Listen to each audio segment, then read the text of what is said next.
Let's get started with the day's news. Our top story. President Trump is examining Israeli intelligence that claims Iran covered up a secret nuclear weapons program.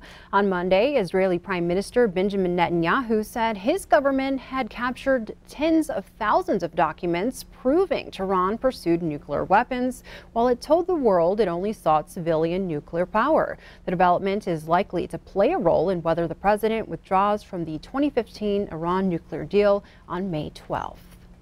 The first group of Central American migrants that trekked across Mexico seeking asylum in the country is being processed this morning. 8 women and children were allowed to cross the border. Their entry is a milestone for the group, marking the end of a month-long journey from their home countries. About 140 are still waiting to enter the U.S.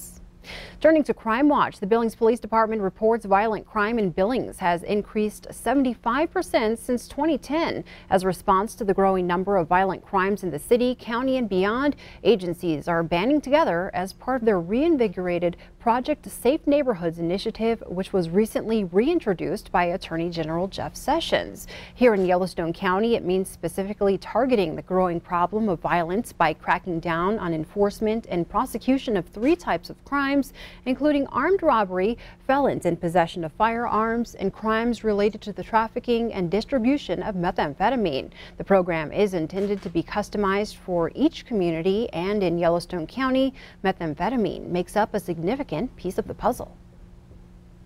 The meth that we are seeing is direct source from Mexico. It's virtually 100% pure.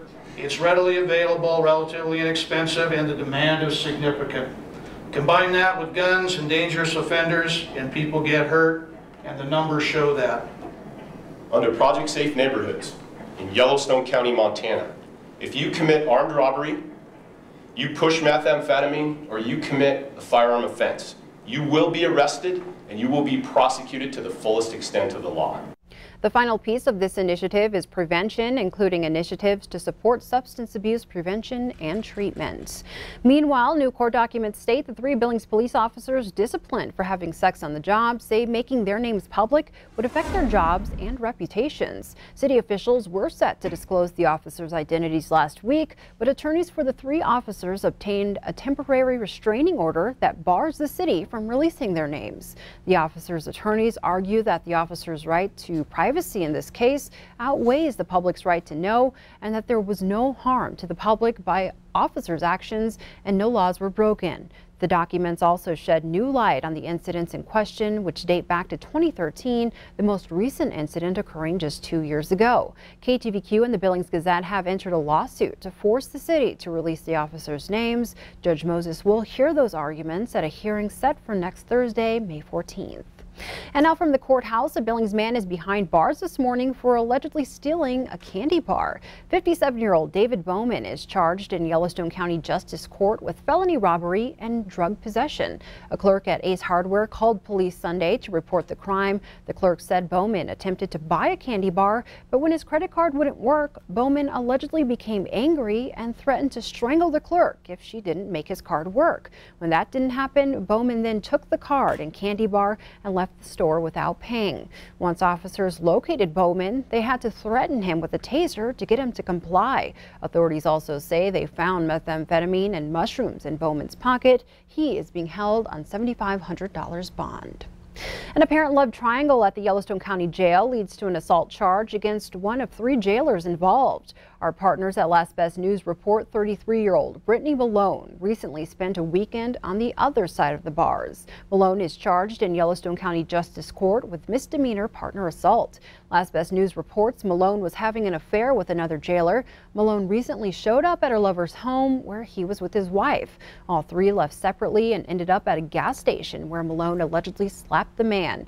When he tried to drive off, Malone allegedly jumped onto the rails of his vehicle and began hitting him in the face through the window as she reached for the steering wheel. Yellowstone County Sheriff Mike Linder says the incident is a personnel matter that is being handled. And now we go to Absaroka, where the community held a vigil for the woman presumed drowned in the Missouri River in Great Falls last week. Nearly 100 attended the candlelight vigil to remember 21-year-old Brittany Roberts Monday night. Search and rescue crews spent most of Monday looking for Brittany and have been back out on the water and along the shore 6 times since then trying to find her. The search has been hampered by weather and debris in the water. Monday night was a moment for the community to gather in prayer and rally around the family. This is truly, I hate to put it like this, but one of the best nights I've had in 7 days is being right here, right now. Because I can feel all the love and like Pastor Ralph has been talking about the light, I can feel the warmth of the light right now, and I haven't felt it in 7 days. These 7 days has felt like 7 years to me. Brittany leaves behind a 1.5-year-old son and a fiance. You can find out more about her memorial and how to donate by clicking on this story at KTVQ.com. Now from the MSU Billings campus, the new chancellor had his first day on the job. Dr. Dan Edelman wants to see enrollment numbers go from 4,400 students to 6,000. He also sees more room for other improvements. I think we have opportunities for improvement. I'd like to see our retention rate much closer to the national average, which is about 80%. We're nowhere near that right now, which means we're failing. We need to make sure that we have the right services for our students at the right time, and we make sure that they're able to succeed in the classes that they're enrolling in. That includes counseling, that includes advising, that includes tutoring, and it includes all kinds of support, even activities. So it's not just the Billings students we want to focus on. We want to focus on all the Montana students as well. Edelman says there is a lot going right now for the college and praised the instructors who teach there. A big part of the strategic planning will be how to develop workers for the future here in Billings, and that means collaboration with businesses in the community. Above all, Edelman says students are top priority. And the number one thing that I keep talking about is students come first. At the core of all my decisions will be what's in the best interest of the student. And that's paramount. And that's the tone I'm going to set from the top for all of our faculty and staff as well. Edelman is a veteran and says another priority is finding ways to help other veterans further their education.